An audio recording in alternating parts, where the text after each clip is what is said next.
Siapa yang berjalan di muka bumi ini yang dirinya dalam keadaan najis, maka bumi ini akan mengutuk dan melaknatnya.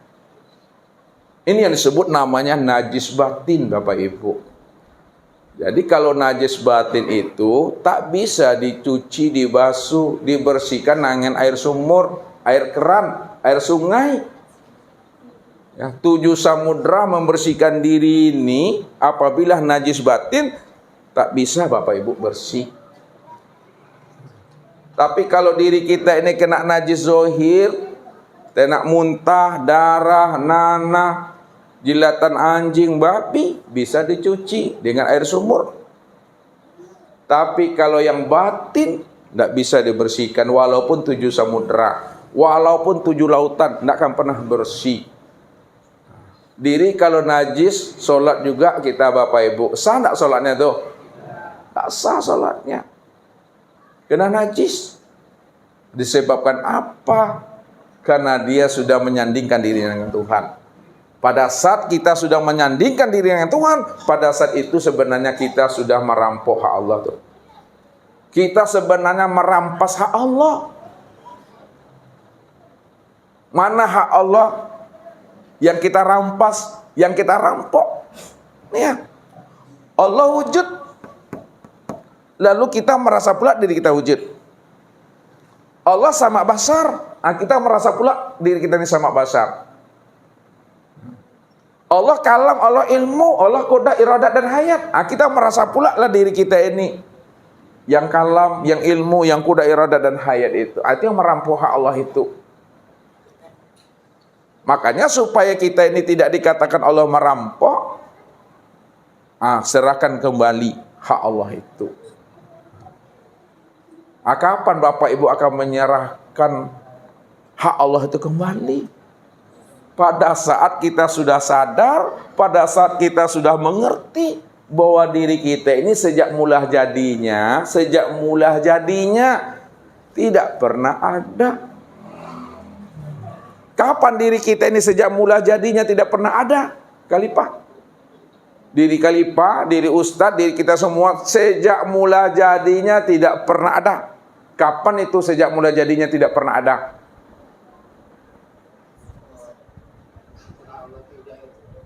Itu dia. Setelah Allah itu wujud, setelah Allah itu zahir, setelah Allah itu nyata. Ketika Allah itu telah wujud, Allah itu telah nyata, maka ketika itu pula lah diri kita tidak pernah ada sejak mula adanya itu. Kenapa? Karena diri kita ini wujud, diwujudkan. Diri kita ini ada, diadakan. Sebelum diri kita wujud, sebelum diri kita diadakan, yang wujud dan yang ada itu siapa? Yang ada itu hanya Allah. Allah itulah yang wujud mutlak. Allah itulah yang wujud hakiki. Kalau Allah itu wujud yang mutlak, Allah itu wujud hakiki, maka diri kita ini tajallinya, penampakan diri yang mutlak itu. Diri kita ini perwujudan diri yang mutlak itu. Diri ini nyatanya diri yang mutlak itu sebenarnya. Makanya apa yang mau diserahkan kepada Allah? Tidak ada yang mau diserahkan kepada Allah sejak mula jadinya dirimu nggak pernah ada, kata Tuhan. Cuma karena kamu saja yang merasa, kata Allah. Kita saja yang merasa, kita yang punya. Ketika kita sadar, baru kita kembalikan kepada Allah. Di situ Allah senyum aja tuh. Kenapa? Allah tahu dirimu sejak mula jadi nggak pernah ada. Kan diri aku cuma yang ada. Kalau diri Allah cuma yang ada, apa yang mau dikembalikan kepada Allah? Karena diri kita ini haknya Allah. Kapan kita punya hak lalu kita berikan hak kita kepada Allah? Nggak pernah ada. Itu maksudnya tuh. La haula wa la quwata. Diri ini tidak punya hak. Yang punya hak itu illa billah. Allah tuh cuma yang punya hak, karena dia yang ada semata-mata. Ketika itu Bapak Ibu, setelah kita sadari, kita pahami, sudah kita mengerti akan diri kita sebenar-benarnya, diri kita ini sejak mula jadinya tidak pernah ada. Lah sadar kita itu. Pada saat itu kita telah kembali kepada Allah itu. Jadi jangan tunggu dikapani. Tahu maksudnya? Jangan tunggu disolati. Sebelum dikapani, sebelum disolati, selagi hidup nih, pulangkan itu. Itu maksudnya kembali itu. Jangan innalillahi wa inna ilaihi raji'un. Terjebak kita dengan bahasa sesungguhnya asal kita Allah, kembali kepada Allah. Lihat. Kalau kita memahami makna terjemah, ini diri kita. Asalnya dari Allah. Kan gitu. Ketika mati, diri ini berjalan dia menemui Allah. Apa seperti itu? Ya tidak Bapak Ibu. Ini yang Ustadz maksud tadi. Daniel tinggalnya di Marpoyan. Pergi malam nih ke majelis. Nanti pulang lagi ke sana. Benar contoh itu secara logika. Tapi secara makna tidak tepat makna contoh kembali kepada Allah itu seperti tadi. Kalau contoh itu Daniel di Marpoyan lalu kembali ke Marpoyan, dibawakan makna contoh yang sebenarnya innalillahi wa inna ilaihi raji'un, berarti Allah itu berjarak. Ya. Allah itu bertempat. Padahal dia cuma yang ada. Segala tempat itu kenyataan dirinya. Tidak ada. Yang lain hanya dirinya cuma. Maka makna kembali itu bukan seperti itu.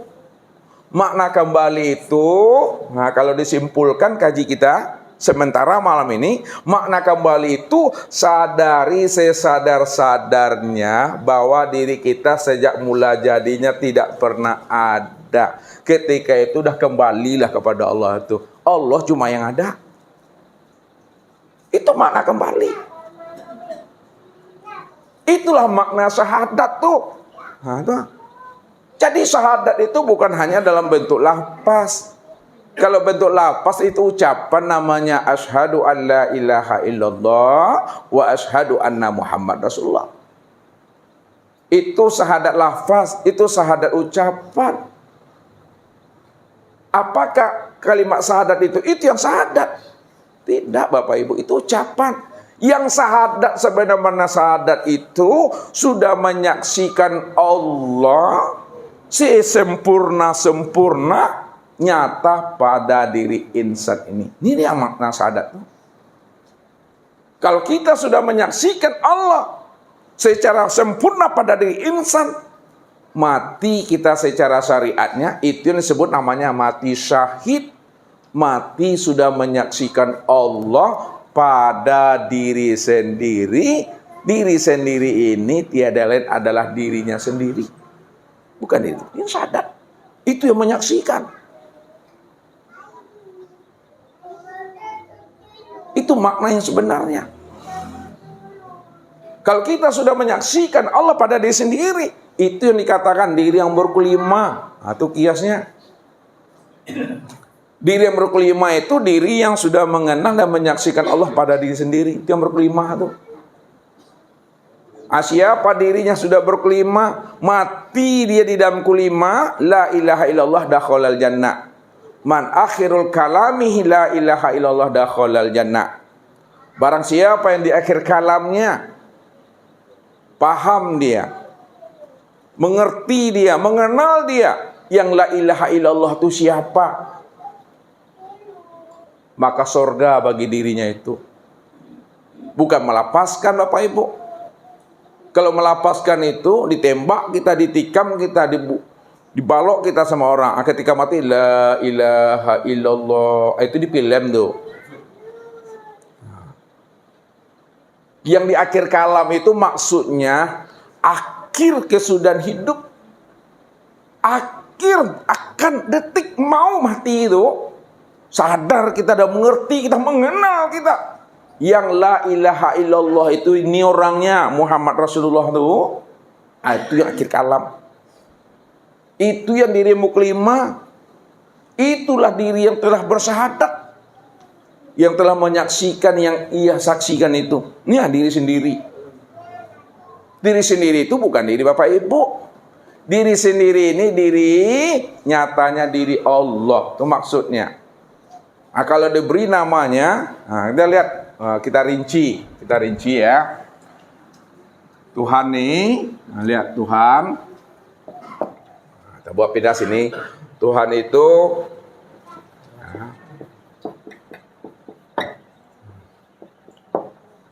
ada namanya. Nah, Tuhan itu punya nama.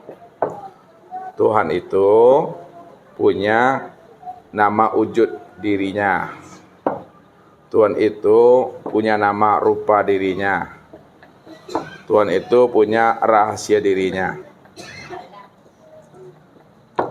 Lihat, kalau itu Tuhan punya nama, pertanyaannya, siapa nama dirinya? Aduh. Nama dirinya siapa? Allah. Kalau Tuhan itu punya nama wujud dirinya, siapa nama wujud diri Tuhan? Itu Muhammad. Kalau Tuhan itu punya rupa wujud dirinya, siapa nama rupa wujud dirinya? Bernama Adam. Kalau Allah punya nama rahasia wujud dirinya, siapa nama rahasia wujud dirinya? Disebut insan. Itu maksudnya tuh. Jadi kalau Ustadz sampaikan sama Bapak Ibu, Allah tuh namaku, Muhammad itu wujud diriku, Adam itu rupaku, insan itu rahasia diriku. Nah, namanya berapa tuh? 4, tapi dirinya 1 cuma. Ya.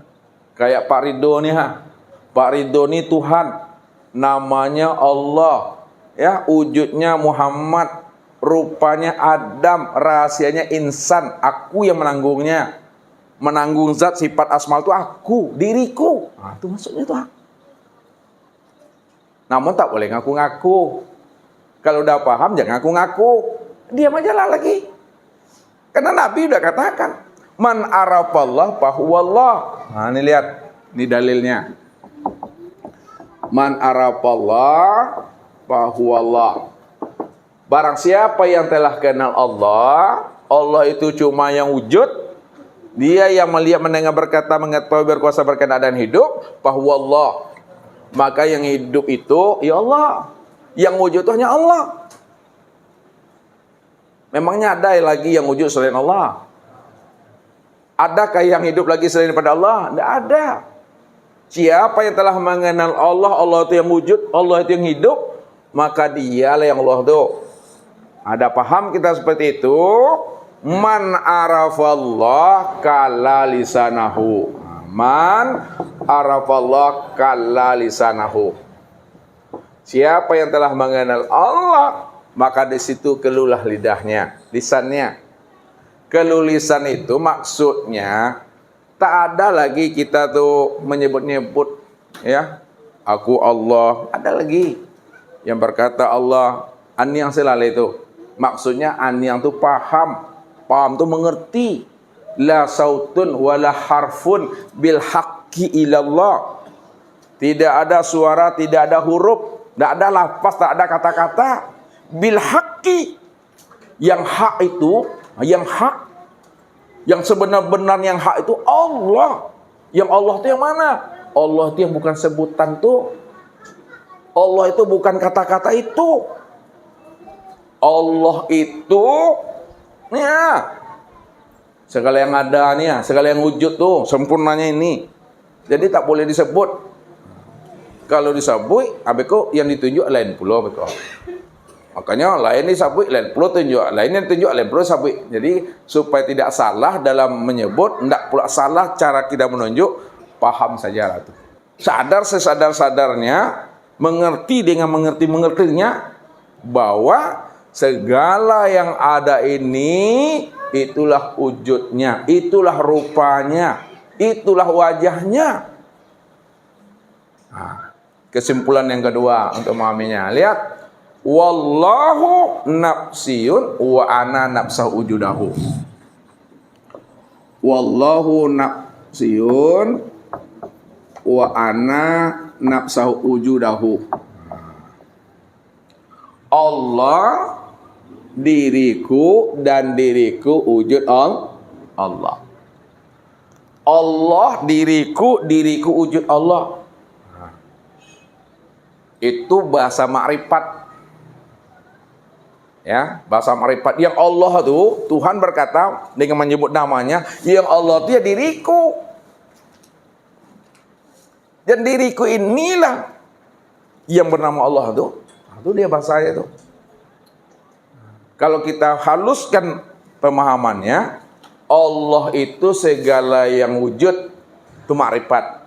Hakikatnya segala yang wujud itulah rupa Allah. Nah, Allah segala yang wujud itu rupa Allah. Segala yang wujud itu wajahnya Allah. Segala yang wujud itulah kenyataan Allah. Segala yang wujud itulah tajalli Allah. Segala yang wujud itulah perwujudan Allah. Nah, begitu. Jadi Allah segala yang wujud itulah rupanya, itulah bentuknya, itulah wajahnya. Nah, ketika itu kala lisana, diam aja lagi Bapak Ibu. Nah, dalam penyampaian bahasanya, siapa yang telah mengenal diriku, yang telah wujud pada dirinya, maka rahasiakanlah diriku pada dirimu. Rahasiakan diriku pada dirimu, walaupun kamu mengatakan dirimu, namun dirimu itu tiadalah dirinya aku. Maknanya, aku merahasiakan diriku sendiri pada diriku sendiri. Makanya yang kenal siapa diriku sebenarnya, ya aku. Ya, yang kenal diri Allah itu ya Allah. Yang diri Allah itu ini dia Bapak Ibu. Nih. Jadi disitulah kita memahaminya bahwa setiap nama ada orangnya. Setiap nama ada wujudnya. Apapun yang kita sebut, apapun yang kita bicarakan, pasti ada wujudnya. Pasti ada rupanya, pasti ada bendanya, pasti ada orangnya. Sebut mic, ini ke orangnya Pak Andre atau ini? Sebut spidol, ini ke orangnya atau ini? Nah, itu dia. Berarti setiap nama itu ada wujudnya, ada orangnya. Apapun yang kita sebut. Sekarang sebut Allah, mana orangnya Pak Andre? Ah, ini orangnya. Ini wujudnya. Ustadz masuk ke dalam. Ketika Pak Andre, Ustadz katakan, sebut Allah, mana orang ini? Apakah orangnya itu diri yang ini saja, atau diri ini juga termasuk? Ini termasuk. Nah, kalaulah semuanya termasuk dirinya, maka kesimpulannya untuk mengambil pahamnya, disebut orangnya, disebut namanya, pasti ada wujud dan orangnya. Sebut Allah, yang orang itu, nia segala yang wujud. Siapa nama segala yang wujud tuh? Siapa nama segala yang wujud? Muhammad. Maka untuk menyaksikan rupanya Allah, untuk menyaksikan rupanya Tuhan, untuk menyaksikan wajahnya Allah, maka memandangnya kepada Muhammad. Muhammad itu yang mana? Muhammad itu segala yang ada. Namun kesempurnaan memandang Muhammad pada segala yang ada, memandangnya kepada insan. Sinilah sempurnanya itu. Nah, begitu Bapak Ibu memahaminya. Nah, disitulah terhentinya kalam kita, terhentinya segala ilmu itu. Maka hentikan akalmu, hentikan hatimu. Diamkan hatimu, diamkan pula pikiranmu. Yang ada hanya dia semata-mata. Nggak bisa disebut lagi. Kalau disebut bersifat namanya. Ya, kalau disebut bersifat, makanya sifat itu untuk menjelaskan hakikat yang sebenarnya. Kalau tidak disebut, tidak akan pernah bisa kita mengenal. Maka sebutan itu untuk menjelaskan hakikat yang sebenar-benarnya. Namun kalau kita dah paham hakikat yang sebenar-benarnya, tidak ada lagi kata penyebutan. Ya. Tidak ada lagi bahasa mengingat-ingat. Tidak ada lagi bahasa ingat. Tidak ada lagi bahasa menyembah. Tidak ada lagi bahasa yang memuji. Tidak ada lagi. Sebab kalau ada juga bahasa menyembah, pasti ada yang ada bahasa mengingat, pasti ada yang diingat. Padahal sesungguhnya yang mengingat itulah yang diingat. Yang menyembah itulah yang disembah. Kan diri Allah juga di situ. Kalau diri Allah di situ, untuk apa disebut kalimat itu? Kalimat itu kita sebut, kita jelaskan, kita jabarkan untuk mengambil paham supaya kita sampai kepada makna yang sebenarnya. Kalau sudah sampai kita kepada makna yang sebenarnya, tinggallah paham itu lagi. Hilang sebutan itu lagi. Hilang kata pengenalan itu lagi. Hilang kata melihat, hilang kata menyaksikan. Hilang kata makrifat, hilang kata hakikat, hilang kata tarikat dan syariat itu. Tak ada bunyi kata syariat itu, nggak ada lagi.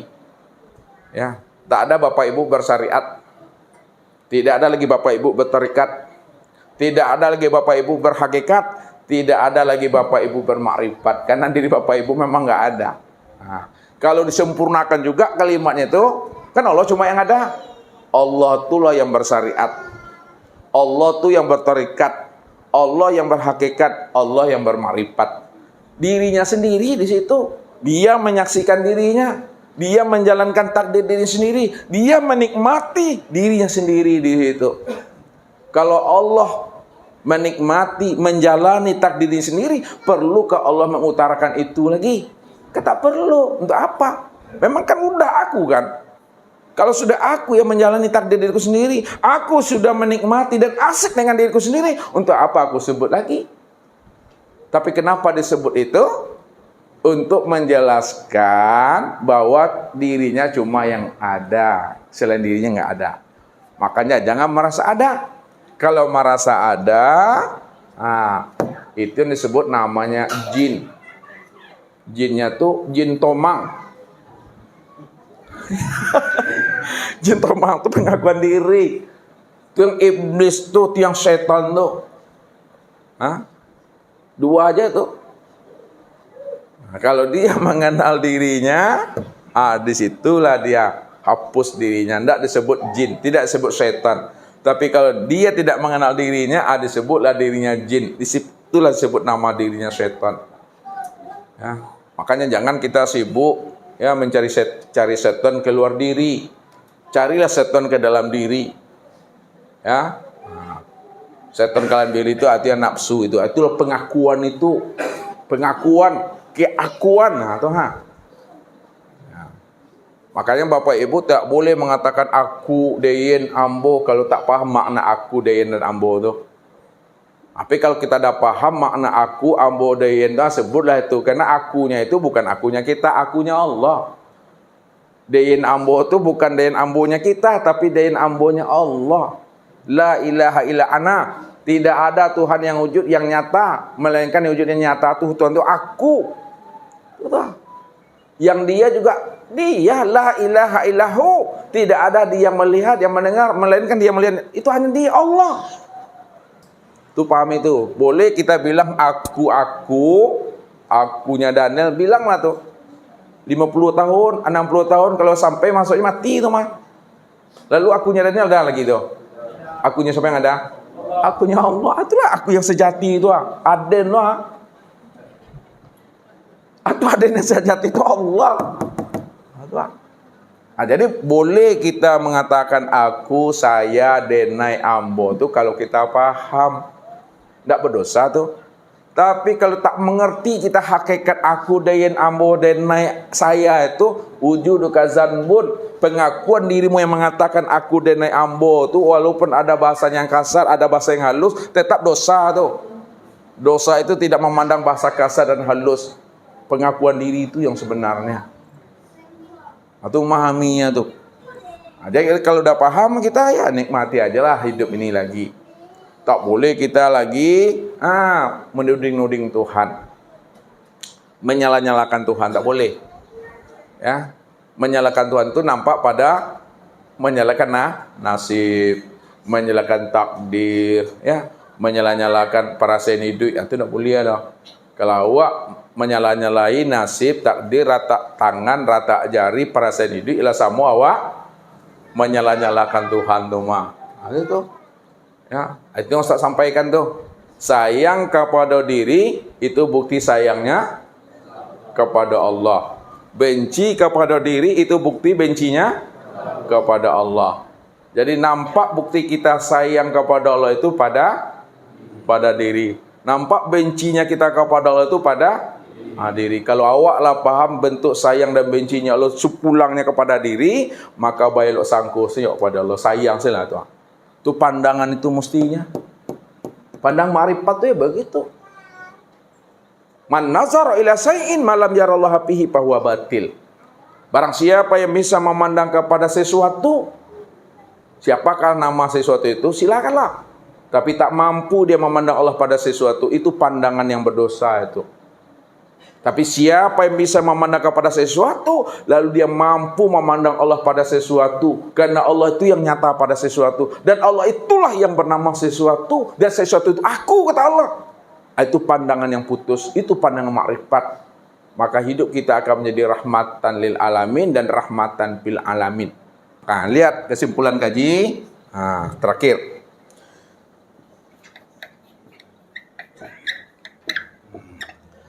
Syariat yang kita pelajari itu menghantarkan diri kita kepada thariqat. Jadi syariat ini menghantarkan kepada thariqat. Thariqat yang kita pelajari itu menghantarkan diri kita kepada hakikat.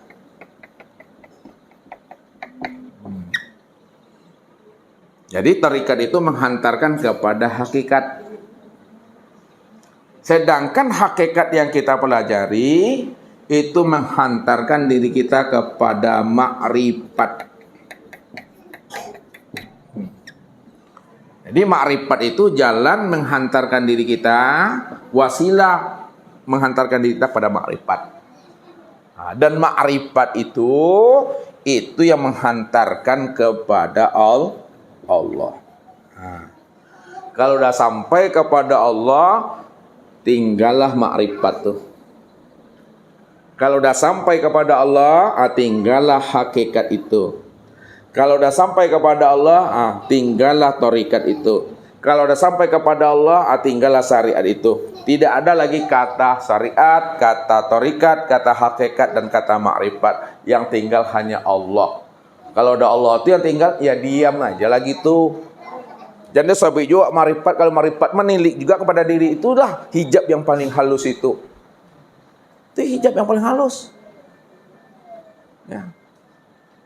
Makanya yang melindungi kita dengan Allah, yang menghijab kita dengan Allah, sehingga kita tidak pernah berjumpa, bersua, menyaksikan Allah, ya diri sendiri. Diri sendiri itulah hijabnya. Maka hilangkanlah diri, jangan lagi diri merasa bermakrifat. Hilangkan diri, jangan diri lagi merasa berhakikat. Hilangkan diri, jangan lagi merasa diri yang berthariqat dan bersyariat. Allah aja di situ, diam di situ. Jangan Bapak Ibu balikkan lagi pertanyaan, kalau gitu tidak bersyariat lagi Bapak Ibu. Tidak berthariqat, tidak berhakikat, tidak berpana, salah pula Bapak Ibu bertanya seperti itu. Ya, cara bertanyanya udah salah. Sebab kaji kita udah sampai kepada makom Tuhan. Makom wahdatul wujud. Hanya dirinya. Kalau udah dirinya di situ, tidak ada lagi pertanyaan di situ. Kalau dijawab juga lagi, Allah itulah yang bermakrifat, Allah yang berhakikat, Allah yang berthariqat, Allah yang bersyariat. Tidak ada di Bapak Ibu. Kalau ada orang mengatakan, yang membuat tergelincirnya Bapak Ibu, ya, itu dengan kata-kata guru selalu, tidak menyampaikan sesampai-sampainya makna pahamnya. Apa kata guru? Kalau sudah makrifat Bapak Ibu, kalau kita sudah makrifat mengenal Allah, haram baginya sholat. Itu menggelincirkan tuh. Ya. Siapa yang sudah makrifat, yang sudah kenal Allah, haram bagi dirinya sholat. Itu menggelincir kata itu. Lalu bagaimana supaya kata itu tidak membuat kita tergelincir dan sesat? Pahami makna di balik kata haram bagi yang sudah makrifat. Maksudnya Siapa yang sudah ma'rifat, haram baginya sholat, haram baginya beribadah. Maksudnya bukan berarti dia tidak sholat, bukan berarti dia tidak beribadah. Tetap sholat, tetap beribadah. Namun yang sholat dan beribadah itu bukanlah pengakuan dirinya. Kalau ada pengakuan diri kita yang sholat beribadah, di situ letak haramnya beribadah itu. Fawailul lil musallin. Neraka wil bagi orang yang mengaku-ngaku dirinya yang sholat. Itu maksudnya. Nah, cuma karena pahamnya itu tidak sampai, situ membuat sesat tadi. Berapa banyak orang kita lihat mengaku orang hakikat, mengaku orang ma'rifat, akhirnya tak ada lagi sholat lagi, tak ada berpuasa lagi. Ya. Nah, itu. Jadi jangan kita terjebak dengan kalimat itu. Mungkin itu saja Bapak Ibu pemahaman kita tentang ilmu ini. Mudah-mudahan kita semua diberikan Allah hidayah dan petunjuk sehingga kita paham dan mengerti dari setiap apa yang kita sampaikan malam ini. Sekarang kita buka muzakarah kita. Assalamualaikum warahmatullahi wabarakatuh.